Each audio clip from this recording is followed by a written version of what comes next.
Pomeriggio importante dove stiamo crescendo, un punticino che fa morale, anche se rimane un po' di amaro in bocca soltanto per la gestione magari del secondo tempo, dove potevamo fare sicuramente meglio, invece ci siamo fatti schiacciare un pochino dal Castellammare, che è squadra che ha 25 punti, voglio dire, che sta nelle parti alte della classifica, quindi non è che voglio dire una squadretta di bassa classifica come noi.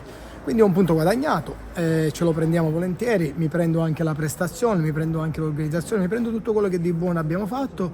Sicuramente dobbiamo dare di più e dobbiamo migliorare su parecchie cose, però credo che sia un punto anche alla fine pure meritato.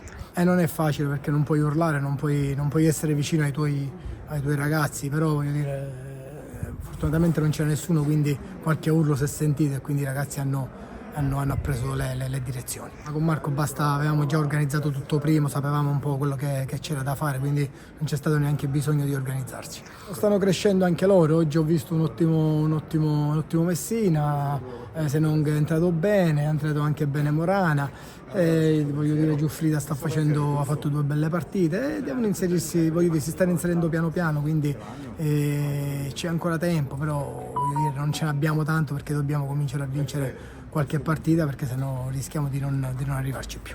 Quelle sono le partite che non puoi sbagliare e devi cercare di vincere a tutti i costi. Guarda, è stata una partita abbastanza tosta. Castellammare sapevamo che era una squadra molto compatta, che sa giocare a calcio e ci ha messo in difficoltà, come noi abbiamo messo in difficoltà anche loro. Secondo me il pregio è un risultato giusto per entrambe le squadre, anche se per noi i 3 punti erano molto importanti, però ci rifaremo subito per la prossima partita. Sempre una gioia segnare, soprattutto anche qua ad Aspe, che ci stanno facendo stare bene, è una squadra nuova, hanno preso molti acquisti ha preso quest'anno a dicembre, quindi ci stiamo amalgamando piano piano. Problemi diciamo extra del calcio, perché stiamo facendo ormai casa, in famiglia, sai, quindi mi sono dovuto avvicinare un po' a casa, tutto qua.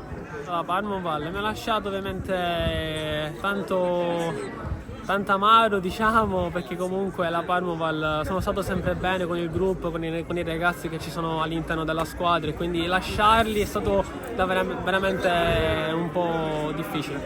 L'obiettivo assolutamente sono i 3 punti, non ci sono scuse.